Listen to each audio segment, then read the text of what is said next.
Welcome back everybody to our EICMA 2025 coverage. We're at a Norton event the night before EICMA starts for a bit of a pre-shoot on some of their new bikes, which I think are really going to cause a stir.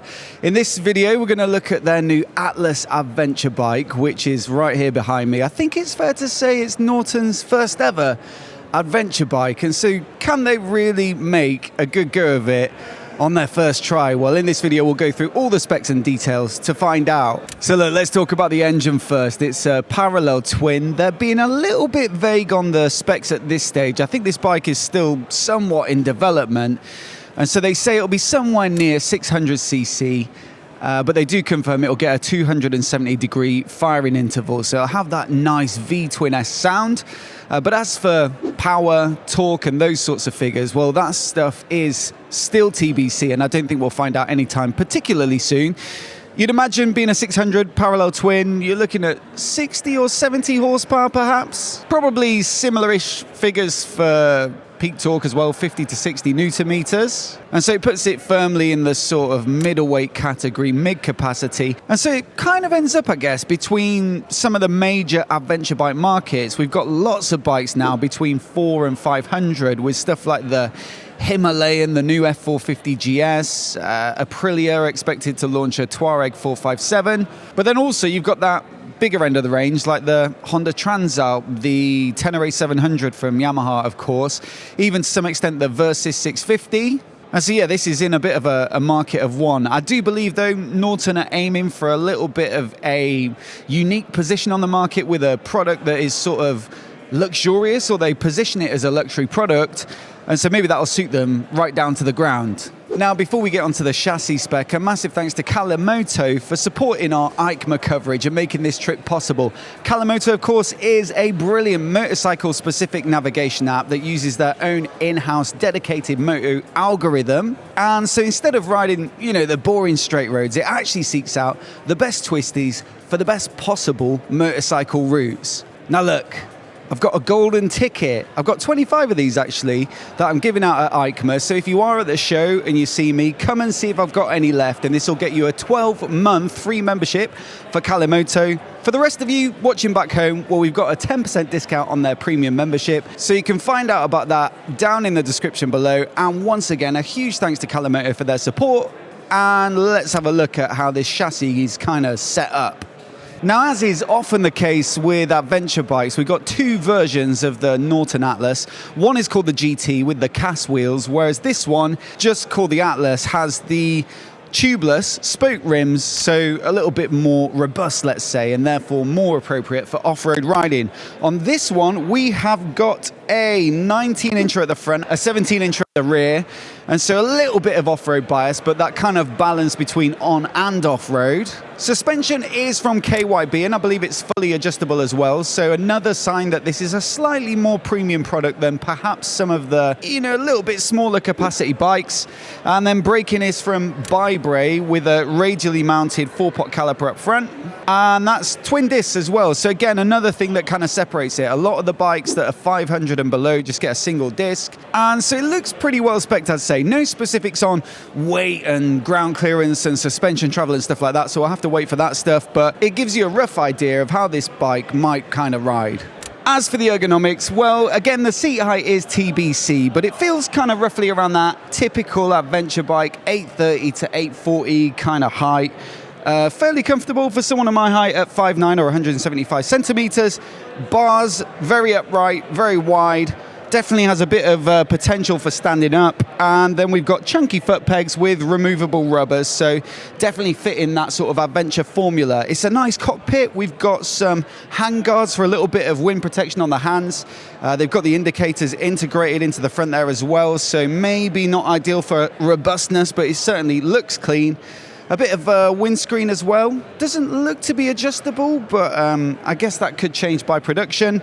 And then a reasonable amount of space and some decent grab rails for the passenger on the back. So it feels sort of a manageable size of bike, but also substantial enough to be quite comfortable, at least at first impressions anyway. Just having a look at the cockpit though, I think one of the things that's going to separate this bike from some of the competition is the technology package, which is really quite comprehensive and sort of trickles down a little bit from the V4 bikes, which we covered in another video. I think the centerpiece has to be this 8-inch TFT dash. It's touchscreen as well, and as you can see, it's got connectivity with stuff like navigation built in, and it's all controlled with this really quite futuristic looking set of switchgear. It almost looks like it's lit up with purple LEDs. I don't know if that changes color or not, but it definitely gives it an eye-catching aesthetic. Lots of buttons to control the modes. You've got an SOS button down here. We've got cruise control. We've got menus. We've got, I think that's the traction control switch as well.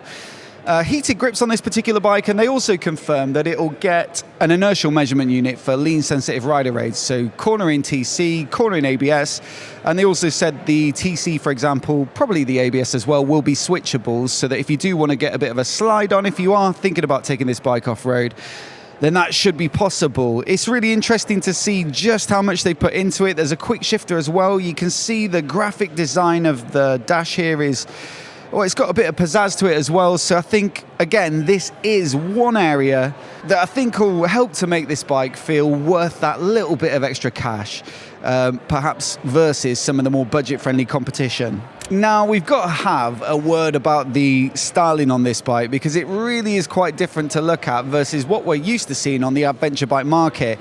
They've talked about this repositioning of the Norton brand. You can see they've got a new logo as well, as a sort of modern luxury product that doesn't really look back anymore, and it's not so focused on the heritage and retro side of biking, but more so a kind of contemporary sort of look. And you can really evidently see that in the new V4 bikes. What they've also tried to do is have some consistency across these new bikes as well, and so naturally there's some similar shapes, some similar finishes here too, but I will say I think the general approach fits the V4s quite nicely, whereas this is pretty unusual, I'd say, for an adventure bike. Really, the focus for the rest of the market is on things that look kind of rugged and adventure-y and off-roady and maybe exciting in that regard, whereas this is smooth and metallic and swooping, and it has lots of covers on it, and it's got some kind of flat surfaces. And so yeah, I do think it'll look quite different to what you could consider the immediate competition, like the Tenere or the F450 GS. As for the colours, we've got the silver bike that we've shown in a lot of the B-roll. We've got this green one as well. There is an orange bike for a bit more punch. I think that might be my pick of the bunch. But yeah, it's always a subjective thing, the looks. So I'd love to know what you think of it down in the comments. This particular bike here, though, a little bit accessorized with the engine bars, the 3-piece soft luggage, and so it shows potentially what it could look like if you wanted it in a bit more of a touring-friendly kind of spec.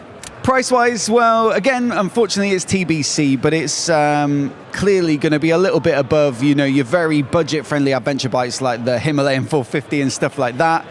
But equally, these are built by TVS out in India. You can tell that from looking at them. And so it's not going to be the same level of bike as the V4s, for example, which I believe, at least in the sort of short term, are going to be built in the Solihull HQ in the UK. Now, there is, you know, a lot of tech. It's quite impressive how much they put into it.